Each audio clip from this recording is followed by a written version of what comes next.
Them Before Us. Wait, I got to start that over. Katy Faust is founder and director of Them Before Us. She received her undergraduate degree in political science and Asian studies at St. Olaf. Is it Olaf or Olaf? It's Olaf, you know, like okay. the man. Yeah, that's what I was thinking. Olaf, this snowman. St. Olaf College, and then received a Fulbright scholarship to Taiwan. Her fluency in Mandarin assisted her when she worked with the largest Chinese adoption agency in the world. She publishes widely on the rights of children and is a regular contributor to The Federalist. Katy is the Washington state leader for the grassroots marriage movement Canavox, and currently appears in their video series, Dear Katy. She is married to a pastor and the mother of 4 children, the youngest of whom is adopted from China. Now, a personal note, I've had the privilege and honor and pleasure of speaking at the same event with Katy, and I know her to be fair-minded, well-balanced, and one of the best I know at communicating both love and law, or shall we say truth and tolerance, and which are should be two sides of the same coin. So thank you, Katy, for joining us. Thank you. It's so good to be here. Yes, I remember that event where you were talking about the importance of fathers. We were talking about how children have a right to their mother and father, and we had another woman there who was speaking on the importance of mothers, and it was all very like lots of social science, right? Lots of stats. And I remember this woman stood up and asked a question, and she said, "This has been a very heteronormative talk." And I want to know like exactly what you are going to say for those who don't identify as strictly male or female in the audience. And I said, we are a heteronormative species. That is actually how children come to be, is there is no other process except to have a man and a woman participate in baby making. And it is those two people alone to whom a child has a fundamental natural right. So it was a very memorable moment there, and hopefully she got her questions answered. But yeah, it's so good to be with you. Thank you for letting me join you. It sounds like you already got a little like history, a little background on me, which is great. I'll just tell you that 10 years ago, I was not doing any of this. You know, I was just a mom. We had just gotten home from China with our youngest son, and my husband was a pastor. I was just really busy with church life, and on the truth teller, grace giver spectrum, I lean much more towards grace giving. Like I would rather not lose my friends. So this whole thing of like culture warrioring is not necessarily my first choice, but I got into this because during the marriage debate, especially, what I heard the other side saying is kids don't care if they have 2 moms or 2 dads. But what that means is kids don't care if they have lost their mom or dad. And I had been working with kids for decades. And, you know, what I heard from kids who didn't have a relationship with their mother and father is not that they didn't care, but at minimum, they were curious about the identity of their missing mother or father. But very often it was the thing that wounded them the most. It was the thing that kept them up at night. It was the thing that racked their brains in terms of like, who is my mother? Does she know that I exist? Does she care about me? Where is my dad? Why did he leave me? And these deep feelings of sadness and rejection and loss that these kids experienced. So for me, when I heard that side of the political debate, in essence, using children's loss as a way to forward their political aims, that's when something inside of me snapped, and I felt like I needed to stand up and do something here. And so what I realized is our conversation about marriage was very adult-centric. It all had to do with adult desires, feelings, and longings. And then the more I studied other marriage and family issues, from divorce to same-sex parenting, to reproductive technologies like sperm donation, egg donation, surrogacy, even the ways that we talk about adoption, that all of it was very adult-centric, almost obsessively focused on adult desires. And then oftentimes the children's rights, needs, and longings were put on the back burner or completely ignored. And so what I've tried to do with this nonprofit is put them, the children, before us, the adults, right? Them, the children, their rights are prioritized above adult desires and adult longings. And so we do that with every marriage and family issue. We say children have a right to their mother and father. And through that lens, we look at every marriage and family policy and issue that comes about, whether it's polygamy or two moms on a birth certificate, or whether or not LGBT people have a right to adopt, or whatever it is. We begin with children have a right to their mother and father. And if you can look at all those policy issues from the perspective of the child, you come out with the right policy decisions and the right personal decisions, even though it requires adults do hard things. So I think we've got a little bit of time for me to just kind of share some of what we do at Them Before Us. And what I'm going to do is I'm going to go through the 10 chapters of my book and give you the big ideas there, mainly because I would like to spend most of our time on your questions. I really would like to hear the hardest questions that you have about all the issues that have to do with marriage and family, and you're probably going to think about some while I'm talking. Go ahead and write those down. I don't know if there's a place to put in the chat or if we just want to take live questions at the end, but I really do want your hardest questions. I want the questions that you're like, I don't know what to say when somebody says this to me, or I read this, like, what should I do, right? And let me just give you an example. So just last week, Dave Rubin announced that he was having 2 children through surrogacy with his spouse. His name is also Dave, last name Janet, I think. And so they had this announcement where they said, it's true, right? And 2 sonograms of 2 different babies gestating in 2 different women. And one was going to be born, I think, in August, one in December. And so they've commissioned these 2 different children. And what was so fascinating is they were basically 2 different responses. Now, keep in mind, Dave Rubin, he doesn't call himself a conservative, but his channel is on the Blaze TV, which is a conservative outlet, one of the largest conservative outlets there. And the Blaze TV, PragerU, and a lot of other notable conservatives congratulated him, right? People who would say, I stand up for family values. And so it was bizarre watching people who are supposedly conservative, who supposedly support traditional families and traditional values, congratulating 2 men who are creating motherless children. So that was one response, celebration and congratulations.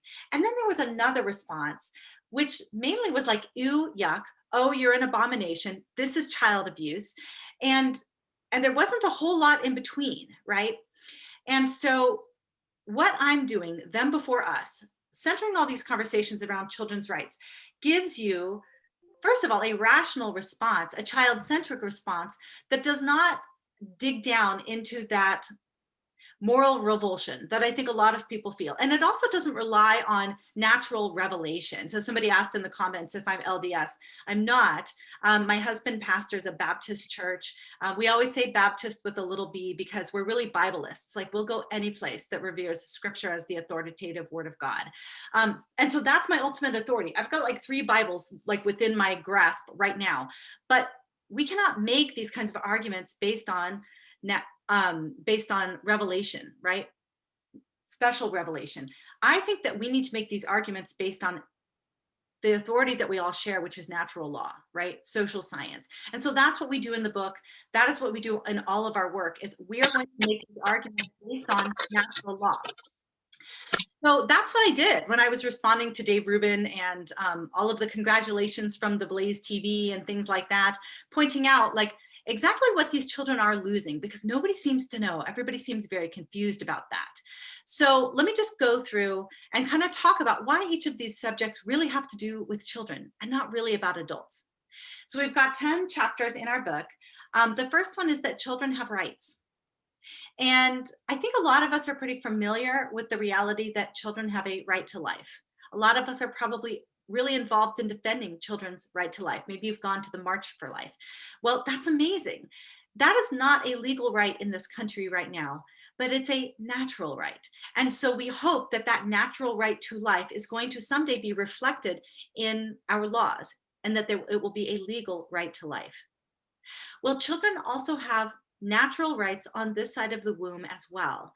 And right after their right to life is their right to be known and loved by the 2 people responsible for their existence, their mother and father. And what's amazing is when we can defend that natural right, Both Republicans and Democrats get exactly what they want. So what do Republicans want? They want a small government. They want personal responsibility. They want low taxes, right? Well, as my friend David Upham says, you'll never have small government unless you have big marriage. If you do not have a strong family, you will just have a large government. And so you can say that you want small government or low taxes, but you will not get that unless you can fortify the family. For my friends on the left who really are bleeding hearts, who desperately care about all these social issues, from teen homelessness to teen poverty to teen suicide to mental health struggles among children, to high incarceration rates, teen pregnancy, right? All of those different things that my friends on the left really, really care about, they all have one thing in common. And if you have been taking Mr. Rarick's classes, you know what that is. And that is all of those demographics are overpopulated with fatherless children. That if you cannot defend children's right to be known and loved by both their mother and father, they are at disproportionate risk for all of the things I mentioned. 90% of teens on the street are homeless. You're 4 times more likely to live in poverty as a child if you don't have a dad in the home. 71% of kids that attempt suicide don't have a dad with them. You know, it's the same thing for girls who are pregnant as teens, right? They don't have a connection with their father. So all of these things are affected if we can. There will be no social justice until we can secure individual justice for individual kids. So chapter 1 is children have rights. Chapter 2 is biology matters. You know, we have spent so much time in this country saying biology doesn't matter. You know, kids just need to be safe and loved. Well, we've got decades of research on children and families. And what we find is a child's own biological parents are the safest, most connected to, most invested in, and most protective of kids.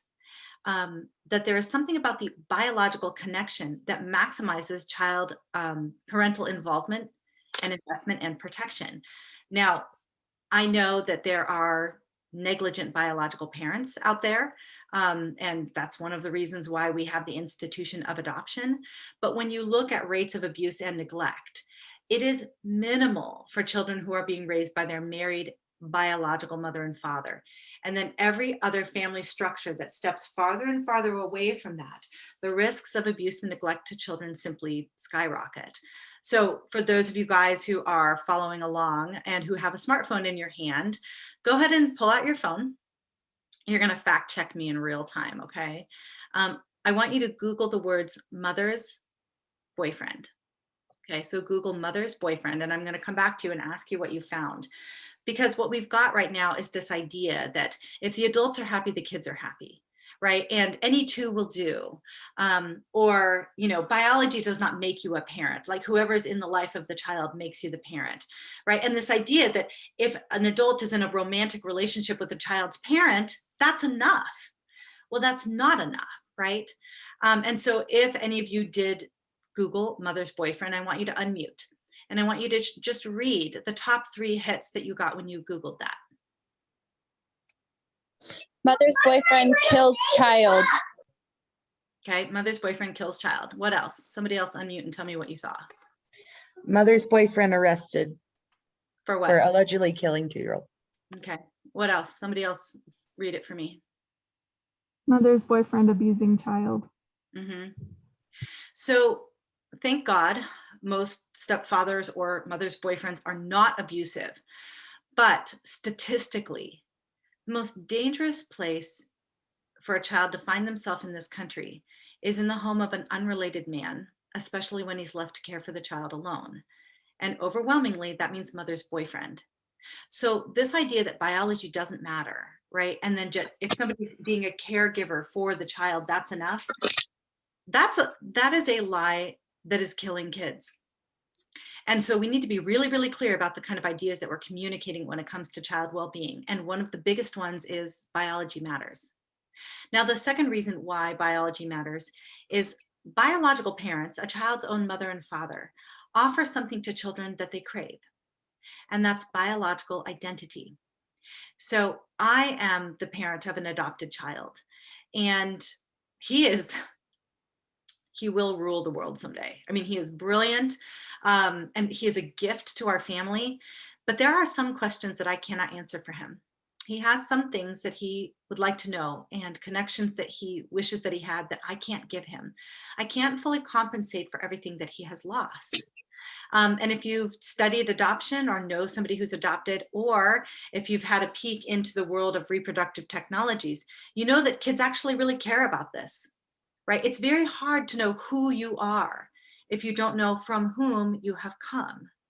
And so the two reasons biology matters is it's the safest relationship for kids, and it offers them their biological identity. So chapter 3, we talk about mothering and fathering and why men and women offer distinct and complementary benefits to children. And I'm not going to spend a lot of time on this, because if you have been in Mr. Rarick's orbit, you know these things probably better than I do, okay? But the bottom line is men don't mother, women don't father, and kids need both. Chapter 4 talks about marriage and why marriage is a social justice issue for children. That marriage has been the most child-friendly institution the world has ever known, not because you're finding your soulmate, not because you're with the person with whom you share love and connection. Marriage has been the most child-friendly institution the world has ever known because it unites the two people to whom children have a natural right. There is no other adult relationship that does that for kids. And statistically, marriage offers something that no other human relationship offers them, and that's stability. So I was on an interview earlier today, and someone asked me, what's the greatest threat to children's rights right now? And it's not same-sex parenting. It's not even surrogacy. It's cohabitation, right? Cohabitation is probably the greatest threat to children right now, because at least for a while, they'll probably be raised by their mom and dad, but cohabitation is massively risky and unstable. And there's a real good chance that kid is going to watch their parents break up. Cohabiting kids are 5 times more likely to watch their parents break up than their married parents break up. It is unstable. And stability is one of the 3 staples of a child's social emotional diet. They need mother's love, father's love, and stability. If they do not have any one of those 3, they're going to be emotionally malnourished. And we see that. We see that it is harder for these kids to thrive without that. Marriage brings stability in a way that nothing else does. Chapter 5, we talk about divorce. And this is really hard, right? Because a lot of us have divorce that we're connected to it. Either our parents divorced, maybe we've experienced it as an adult. Like these are hard things that we're talking about. But what happened in our country is we used to have a system that said that divorce was permissible if somebody was at fault. If one spouse was abusive, committed adultery, was an addict, or abandoned the family. And then the courts and all of society could side with the innocent spouse and reward them with custody or the house or whatever it is. Right now, we have a no-fault divorce system where parents can exit the marriage for any and every reason. And this is not good for kids. So sometimes divorce is necessary in extreme cases, but it is like an amputation. Like you got to cut it off to stop the gangrene from spreading, but it's still tragic. But we are now in a place with no fault divorce where kids are living split homes and split lives. And that's devastating for kids, right?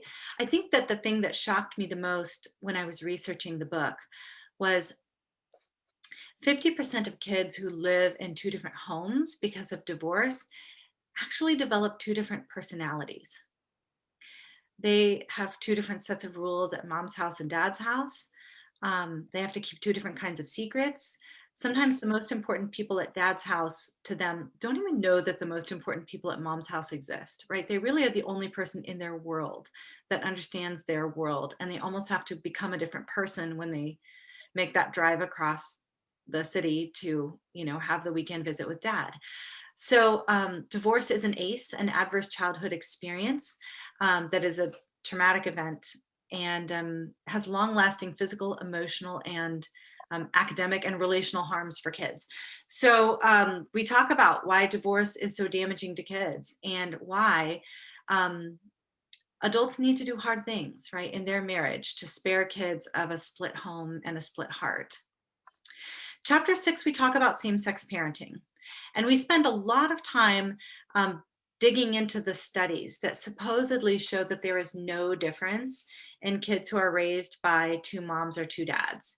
And the bottom line is the studies that report those findings have serious methodological problems. They're not using your gold standards of the scientific method to come to those conclusions, right? They've used small studies, sample sizes.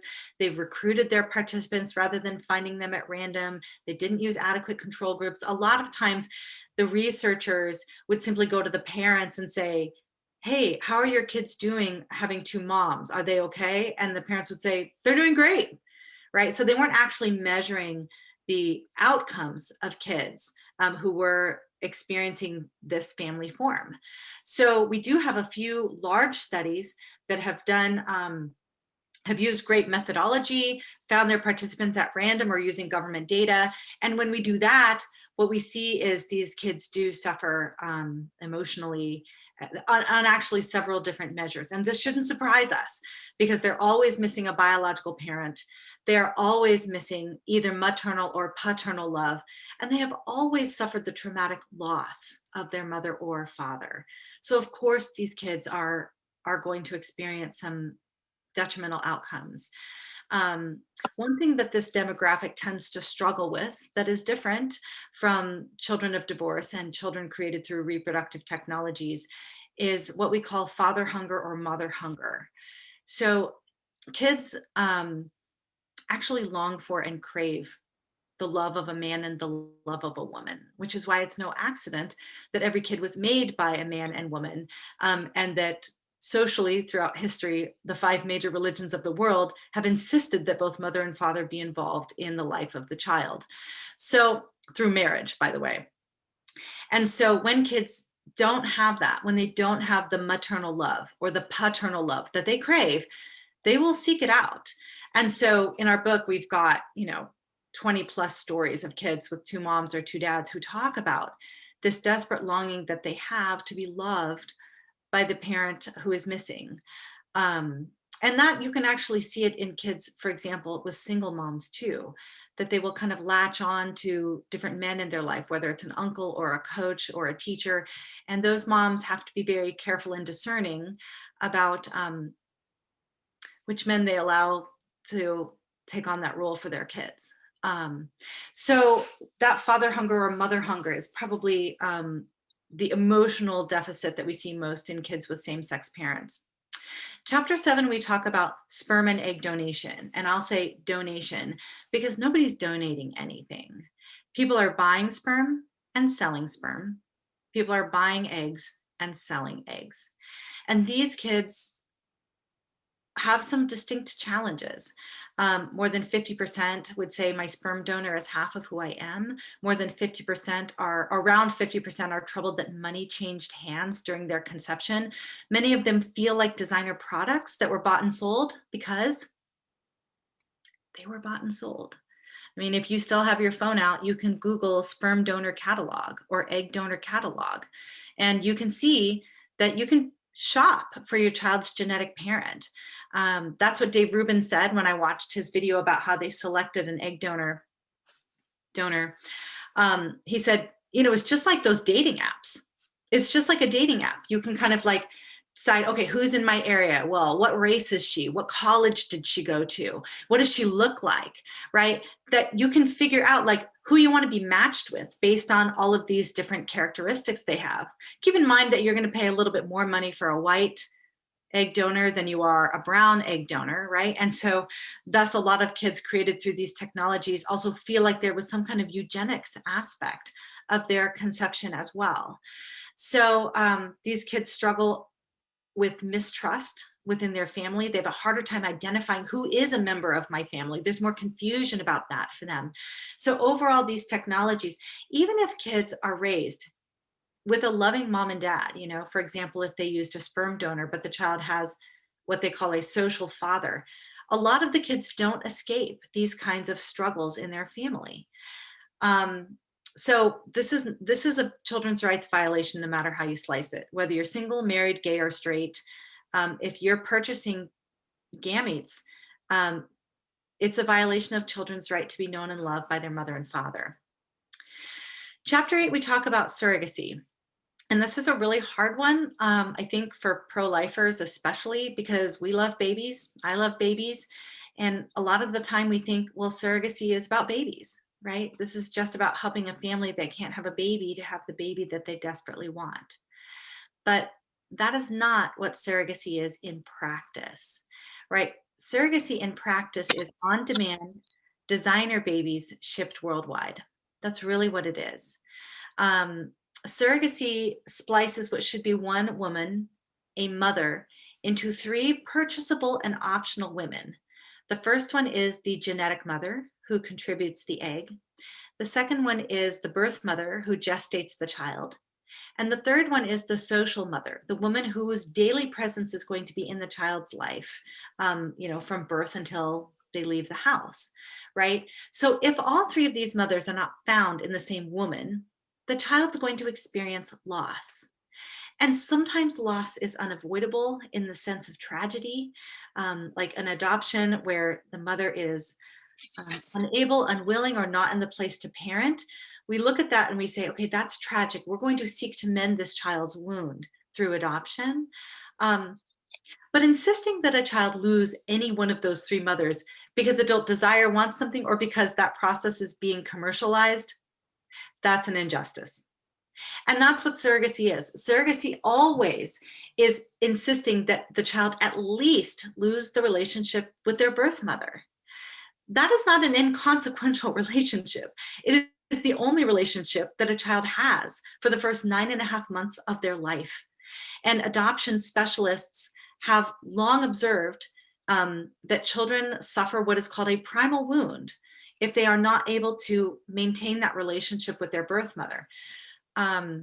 There is a book called Primal Wound, and it's referred to as the adoptee's Bible, because for the first time, somebody was able to explain why adoptees felt like it explained for them some of the reasons why they had a harder time connecting, attaching, and trusting throughout their life.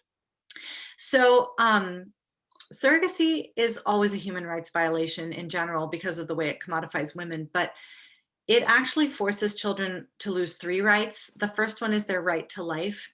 Surrogacy always uses IVF created children. Only about 7% of those babies will be born alive. Okay, so the process of creating children in a petri dish, unfortunately, a lot of those babies won't survive. They'll be deemed non-viable and discarded. They will spend their entire life in a freezer. They won't survive the thaw from the freezer. They won't survive the transplant into the womb. And then for the few that do make it into the womb, they still run the risk of high-risk pregnancies. Surrogate pregnancies are all categorically high-risk pregnancies. The child's much more likely to be born preterm, and abortion is standard language in surrogacy processes. In their contracts, you will find abortion stipulations in almost all of them, because when you are paying 6 figures for a child, abortion functions as both quality control and quantity control. So surrogacy greatly jeopardizes a child's right to life. It always separates a child from their birth mother, and very, very often also from their genetic mother and their social mother, in Dave Rubin's case, right? And it also violates children's right to be born free and not bought and sold. In adoption, we have requirements that payment never be made to the birth mother or the birth family, because that is considered child trafficking. Payment to the surrogate and to the genetic mother are standard operating procedure with surrogacy. So square that circle for me, right? Because you are paying the birth mother, you are paying the biological family, you are creating a child product. Chapter 9, we talk about adoption. And we first talk about why adoption needs to be properly understood. Adoption is not a way for adults to get kids. Right? It's not a solution for an infertile couple primarily. It's not a way to complete your family. Adoption does not exist for adults. In adoption, the adults are not the client. Adoption is for children. Adoption is a just society's response to children who have lost their parents. If adoption is done properly, every child that needs loving parents will be placed in a loving home, but not every adult who wants a kid is going to get one. Okay, the child is the client. So adoptive parents like me rightly need to go through months of screening, vetting, background checks, references, home studies, because not every adult who wants a kid should have one, right? And so adoption has these built-in international safeguards when it comes to placing children with unrelated adults. Reproductive technologies don't have any of that. There's no background checks, references, screenings, or home studies. The adult is the client. The goal is to get them a baby no matter the cost, no matter how many embryos are lost in the process, no matter whether or not they're separated from their mother or father. We have several cases of child predators who have created children just for the purpose of exploitation, or who had a surrogate born child placed in their home. People that never, ever would have passed an adoption screening can easily procure children through the surrogacy process if they have money. And so a lot of people think that adoption and third-party reproduction are kind of the same thing, but they're the exact opposite. Adoption is an institution centered around the well-being of children. Reproductive technologies are a marketplace centered around the desires of adults. And then chapter 10, we just talk about our children's rights movement that includes, I think we've got, well, like every religion. I don't know if we've got any Buddhists, but we've got like everybody else, right? We've got atheists, Catholics, LDS, Baptist homeschool wives. We've got people on 6 continents. We are translating our website into several different languages. We've already have 4 foreign language contracts for our book, 1 hopefully on the way. Like, this is a global movement because the same threats to children are present in every country of the world right now, right? The ideas of family redefinition, the fertility industry that's always looking for cheap wombs and always, you know, it's such big business.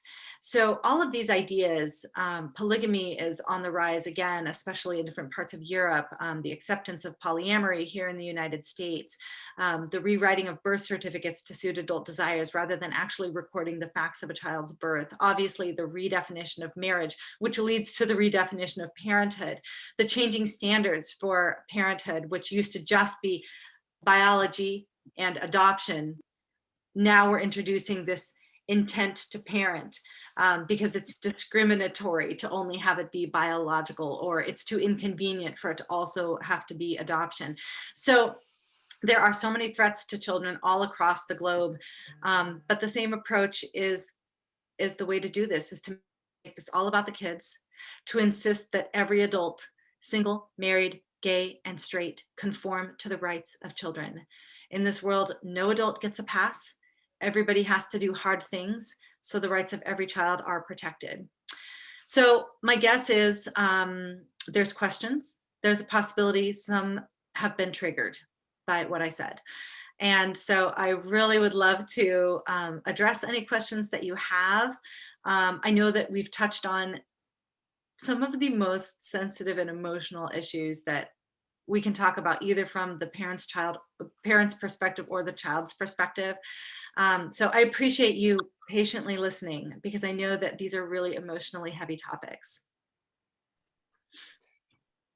Well, I think we could bounce. Thank you, Katie. This for all that.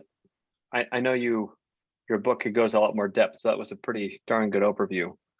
So I think we'll bounce back and forth between in the classroom and those who are on Zoom. So if you want to ask a question verbally on Zoom, raise your virtual hand, or you could ask one in the chat. And then those who are, Sam, I will rely on you for you to throw it out to the people who are asking questions in the classroom.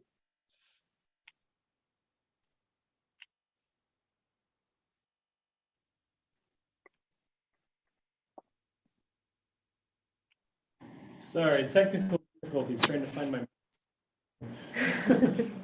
Okay. We have anybody in person that would have a question they'd like to answer? Yeah. So I have a dear friend of mine back in California where I'm from, and if a man in her ward has declared himself gay and has divorced his wife, or is in the process of divorcing his wife, they have a daughter, and after he declared himself gay and started living with his boyfriend, and they've been having her go between houses. She declared herself that she is trans and is not identifying as a boy. And the mother is trying to get the divorce proceedings going as fast as possible because the father is trying to put on puberty blockers. And do you have any advice on how you can help? Because this girl is obviously not trans, or at least this idea is put in her head because she was a girl until her father started doing the whole thing.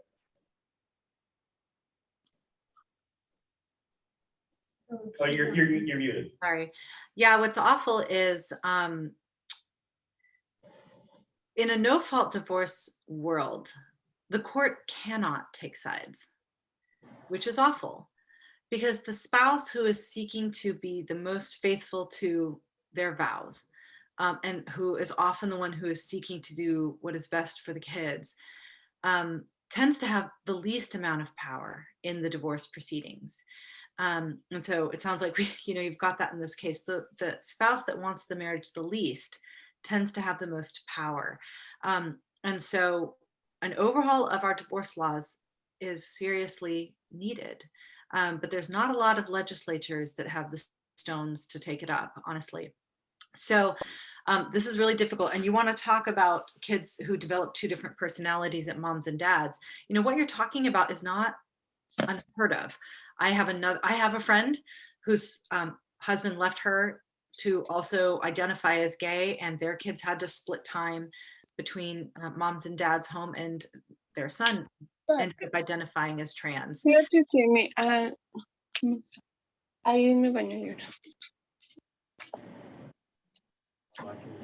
Okay, Elizabeth, could you mute your microphone until Katy's done answering the question? And I think that the most well-known case of what you mentioned is my friend Jeff Younger, who lives in Texas, and his case 2 years ago, was the epitome of this. He and his wife divorced. She was a gender therapist. And so when the boy was at his mom's house, he was Luna. And when he was at his dad's house, he was James. He literally learned to become two different people in his mom's house and his dad's house, right? That is how influential parental influence can be. And kids are trapped in a lot of ways. So unfortunately, I don't know if there's a lot of legal recourse on behalf of this mom. And parents, it kind of depends on the judge that you get, honestly. Is the judge going to be on the side of kind of this ideological perspective, in which case she will see the dad as the liberator of the daughter, right, from this mother's transphobic tendencies? Or is the judge going to see that puberty blockers are detrimental to a child's long-term health, and insist that both parents have to agree on medical treatment before they can move forward? So unfortunately, I don't know what kind of legal recourse she has, and a lot of it is going to be up to who hears her case. And I pray that it's going to be somebody that is grounded in reality. I'm from San Jose, California. So yeah, that's tough. Yeah, it's very tough. I mean, and I can personally attest, I'm a child of divorce too. And I had to live two separate lives with my mother and father. So yeah, you have a personality thing, and it has long lasting effects. I can tell there's certain ways that I act or ways that I think in particular where I go, oh, that's my dad leaving my family. Ha.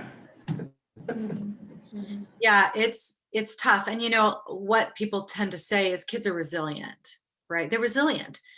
And a lot of times what that means is they're going to adapt to what I want, right? But they have to adapt at both different places. And so it's not really resilience, right? It's the child that has to give up their own wholeness to adjust to this new world. So, well, thank you, honey. My kid bringing me a charger because I jumped on this call really fast. Thanks. Take the dogs when you go, please. Thank you.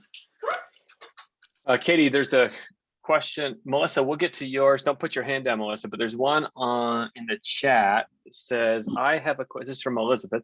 I have a question. What happens with parents that are not capable to have the baby, like parents who use drugs and are responsible for themselves and not for the baby?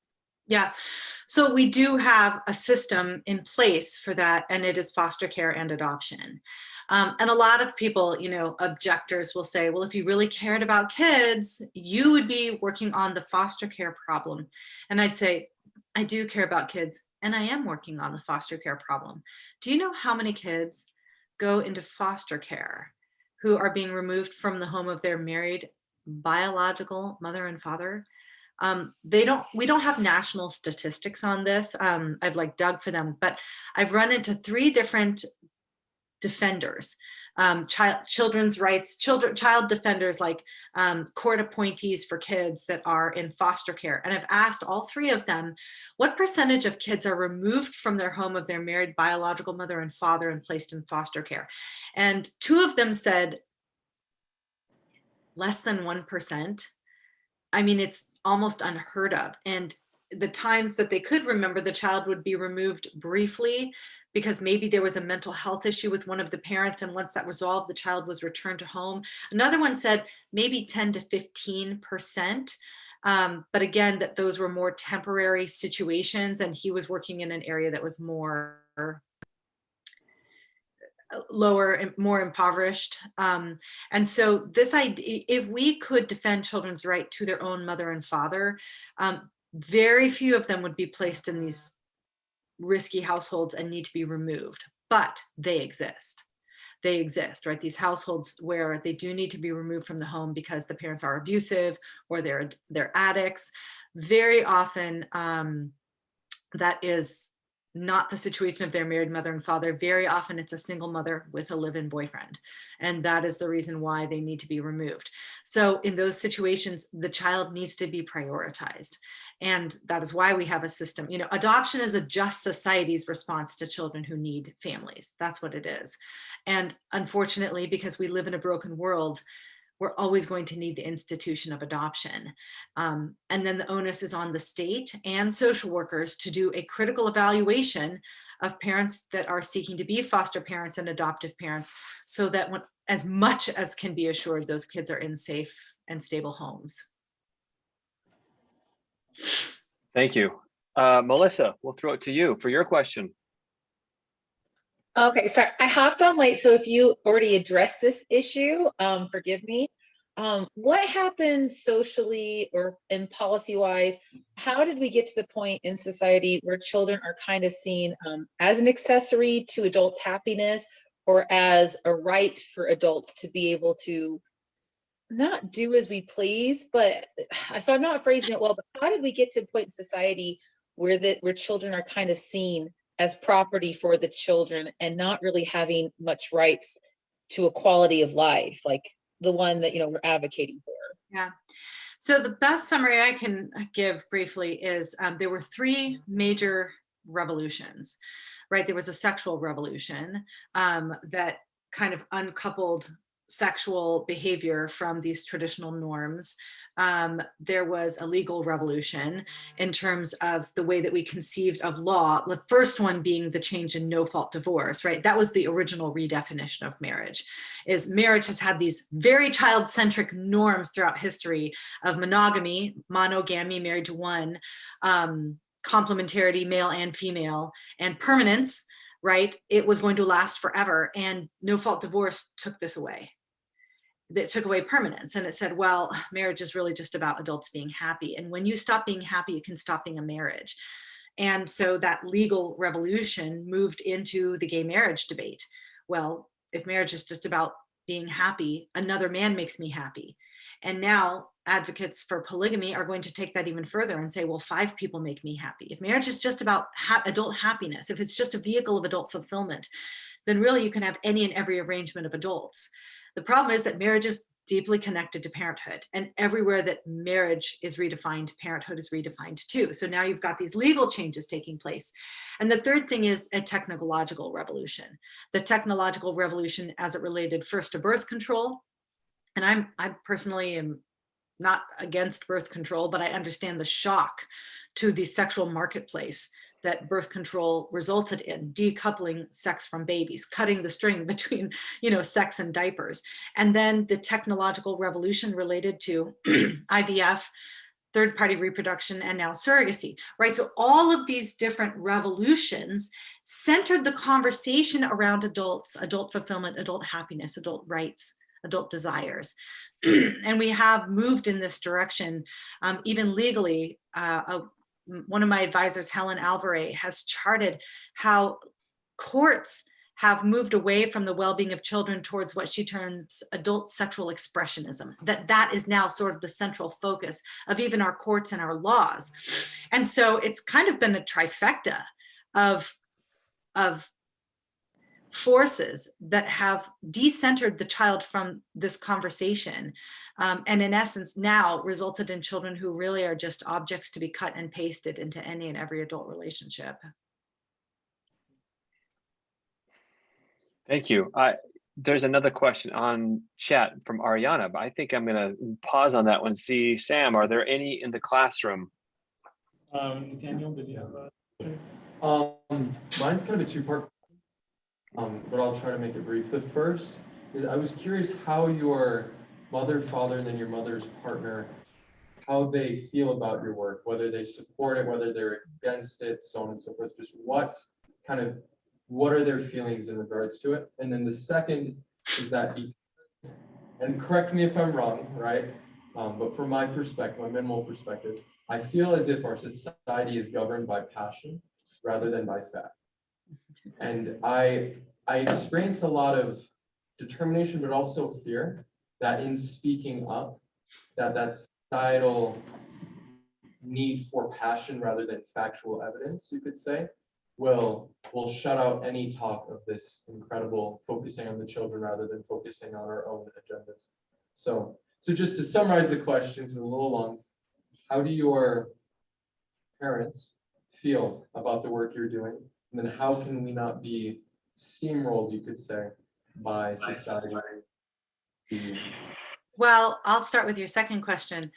I was deathly afraid of speaking up about this because I didn't want to upset the relationships in my life. I love to be loved. I hate to be hated. I feared what people would do if I started speaking up. And some of those fears came to fruition. I began blogging anonymously because I am a chicken. And the reason why I'm blogging under my own name or writing under my own name is because this loving and tolerant gay blogger doxed the members of my church, shared their names and addresses on his blog, in essence, to try to silence me. And so they'll try to hurt the people that you love if you speak up. But for me, when I saw the harm to kids, that was enough for me to say, okay, I'm going to accept some personal risk because the harm to children is unacceptable. So I just want to say, I totally get that there is fear and trepidation because you don't want to hurt people's feelings and you don't want to ruin the relationship. And I don't think you should unnecessarily harm a relationship. But if the cost is children and their life and their well-being, it's worth speaking up. Regarding how my parents feel about this, my father passed away 5 years ago, but thankfully I always had a close relationship with him, a close emotional relationship. And I'm very, very close to my mom. Any chance that I get to be with her or for her to come up here, everything stops for my mom. She is an amazing mom. And a lot of the things that I do well as a mom, I do just because that's how she parented me. And both my mom and dad, while I was growing up, recognized that the other parent was really important. So neither of their new partners tried to kind of step in and be my new parent, and neither of them negated the importance of the other parent in my life. And so one of the reasons why I'm able to do this is because I had maternal love and paternal love, right? That my mom has this is naturally empathetic, and she's able to see both sides of an argument. And I really take that into this work. Like, I'm empathetic with the people who are struggling to get pregnant and who experience same-sex attraction and who are going through difficulties in their marriage and all of that. But I just don't think you should violate children's rights as a solution. And fathers give something to their daughters that it's very hard for them to get anywhere else, and that's confidence. About a month ago, I was meeting with the president of Albania to talk with him about how they can push back against efforts to redefine the family there. And I just had no fear walking into the room with, you know, the most powerful man in their country and extending my hand and saying, I have exactly what you need. I know exactly what you need. In terms of what they think about the work that I'm doing, I don't speak for my parents, but I will tell you this. My father knew that he could never be replaced by another woman. And my mother knows she could never be replaced by a man, right? That the work that I'm doing really is saying neither my mother nor my father were optional in my life. But the technological, cultural, and legal changes in our country, in essence, are saying exactly that. That I would have been just fine, totally same person if I had been raised by two men or two women versus having a relationship with my own mother and father. So both of them understand the importance that they both have in my life. Thank you. To actually Ariana's question, you touched on it. So it was, how do you manage your relationship with your mom? By being loving and supportive while still standing up for what you know to be true. So I feel like you, that was a double barrel. You got two people for, I should say two birds with one stone, but I've learned that that's speciest. So it's more feeding two birds with one scone. Oh, Okay. I'm so triggered, Tim. Like, now I'm triggered. Okay. I need counseling now. Well, I will send somebody up. I have some good contacts in the Seattle area. Thank you. Julio, I ask, what about children who are born of mothers who serve as surrogates for their gay sons' wishes to make a family? Are they not products of incest? Is it not unethical? There are so many problems. There's so many problems with this. You know, we share the story of one woman who was conceived through sperm donation, and she knew that she was conceived through sperm donation because she had two moms. And so it was no secret that she was donor conceived. But then when she was like 16, she learned that her uncle was actually her sperm donor. And first of all, that she felt so rejected because she was his biological daughter, and she would go to family gatherings and he would barely interact with her, but he was really close with his own kids. And she's like, but aren't I his own kid? And also I'm the daughter of my mother's brother. Ew, like she literally wrote like, ew, how is this not incest? And so, yes, there are a lot of problems with this technology, and it creates a lot of questions and challenges for these kids in terms of mothers or sisters carrying children for those that can't have children or are not in a procreative relationship. Yes, we have a lot of wires being crossed here. The children are not old enough in general to speak up about it on their own.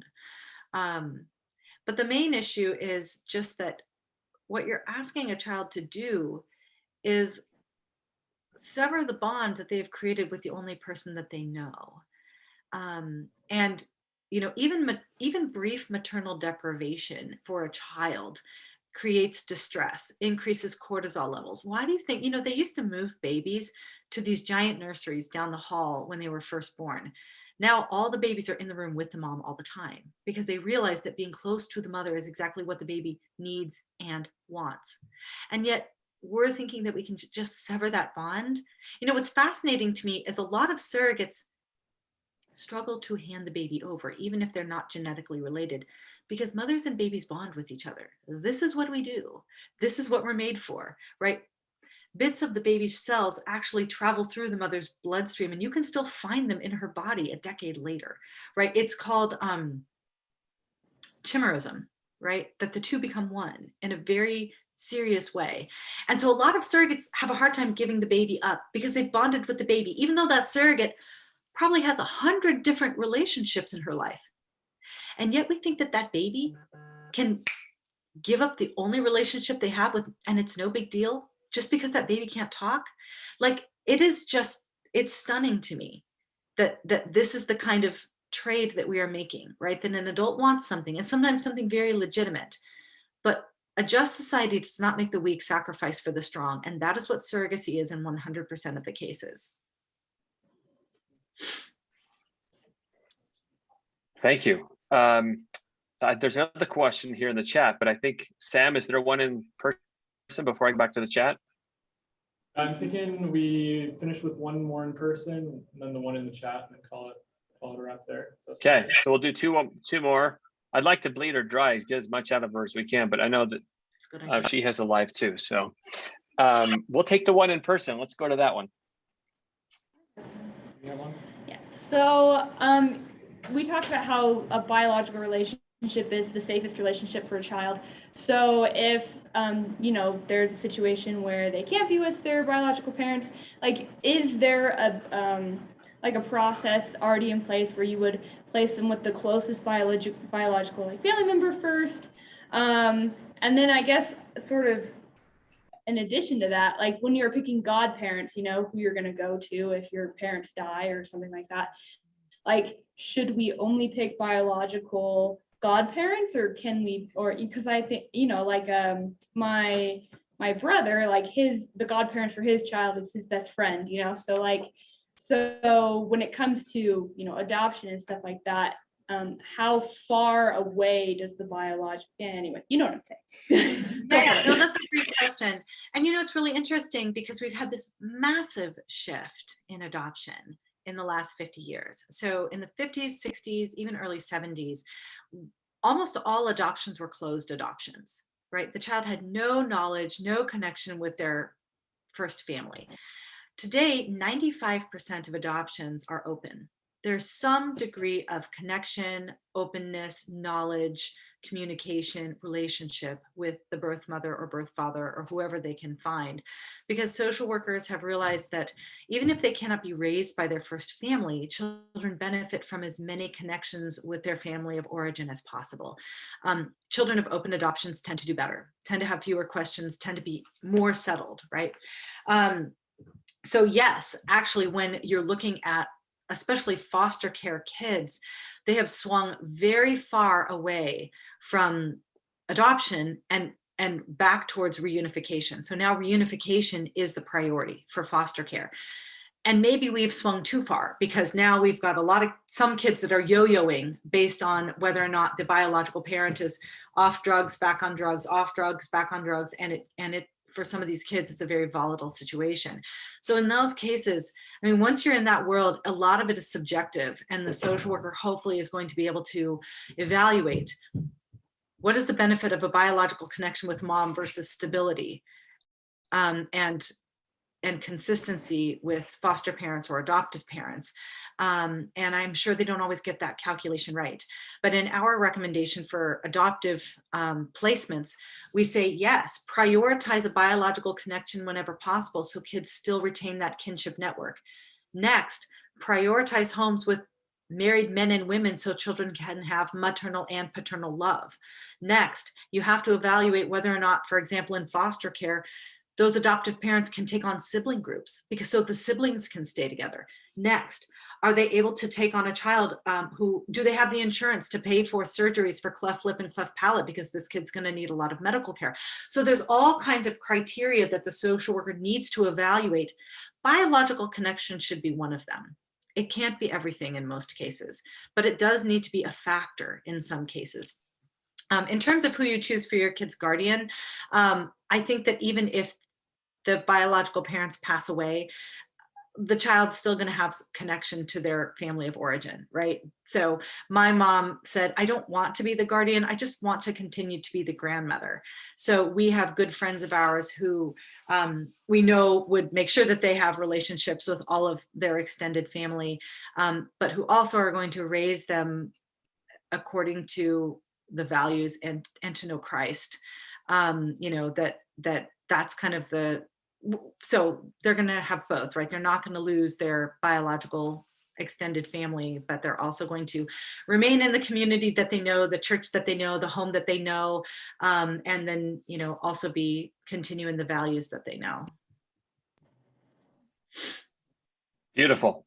That's a good segue to the next question from Marin. She says, I've noticed that children are declaring themselves as LGBTQ+ at younger ages, and I would add at higher rates. How do I help teach my children to navigate this world showing charity and love while also holding their standards?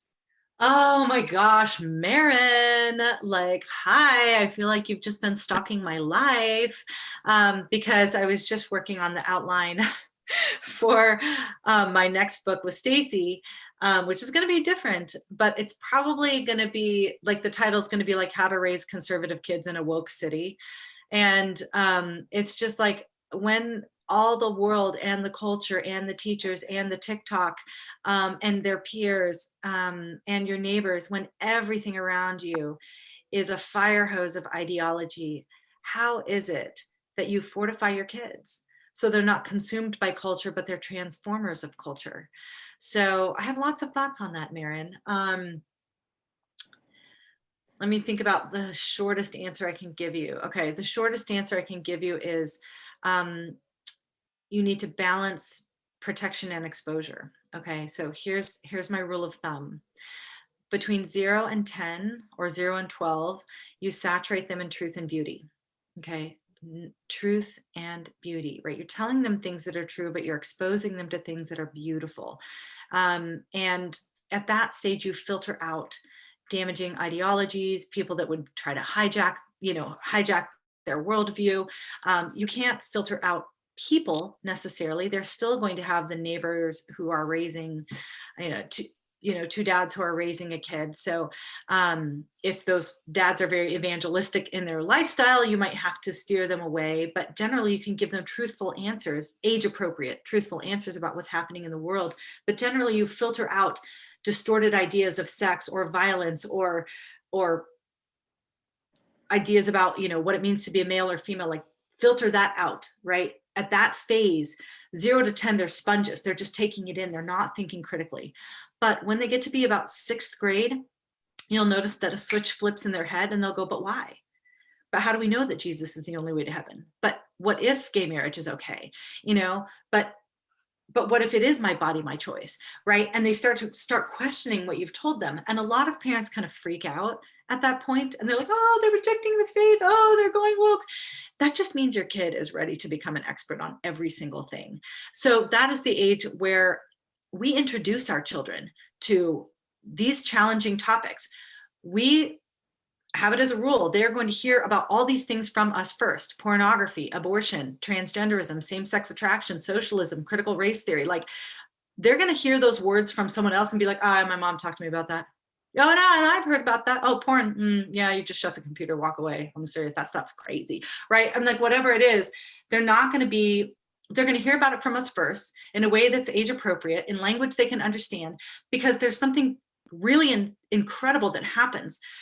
Whoever kids hear from something from first, they automatically consider the expert.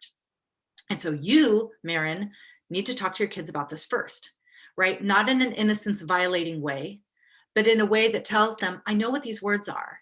You're going to hear them. I can help you. Here's the basics, okay? And so 0 to 12, saturate them in truth and beauty. 12 to 18, actually 12 to 14, you are introducing them into all these concepts, right? You are making them experts.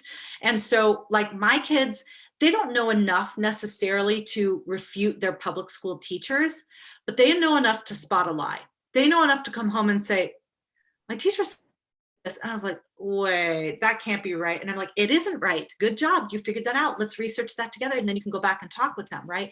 But a lot of the time, my kids know enough to metaphorically take that kid behind the woodshed and like spank them, right? Like my kids know about these things.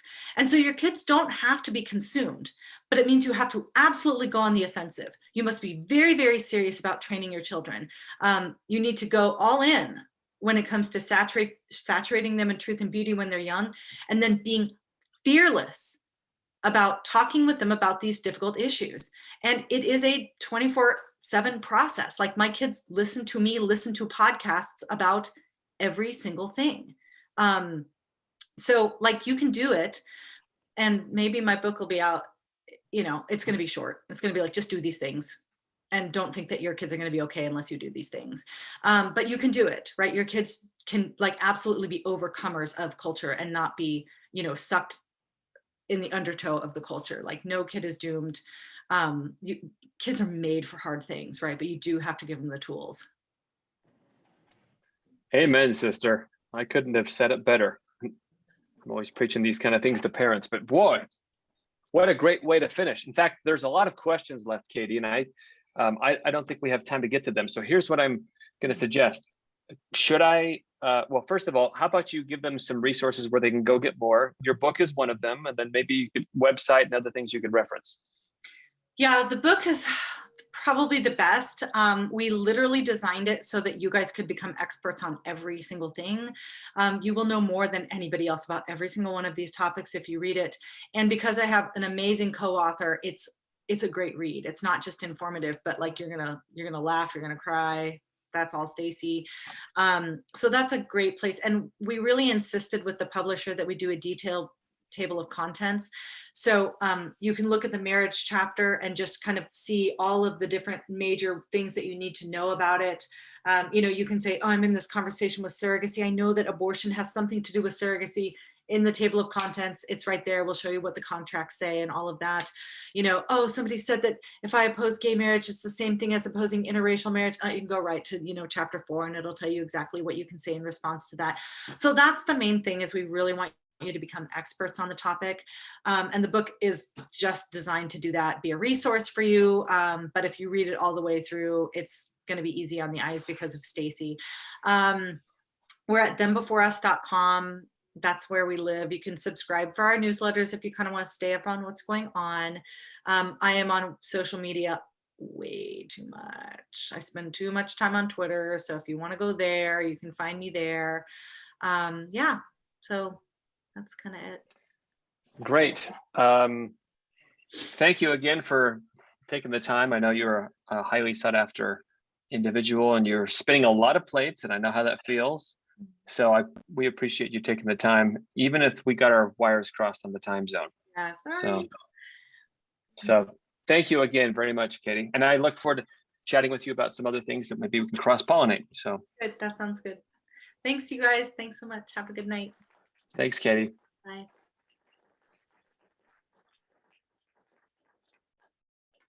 It sounds like clapping, but to me, it sounds like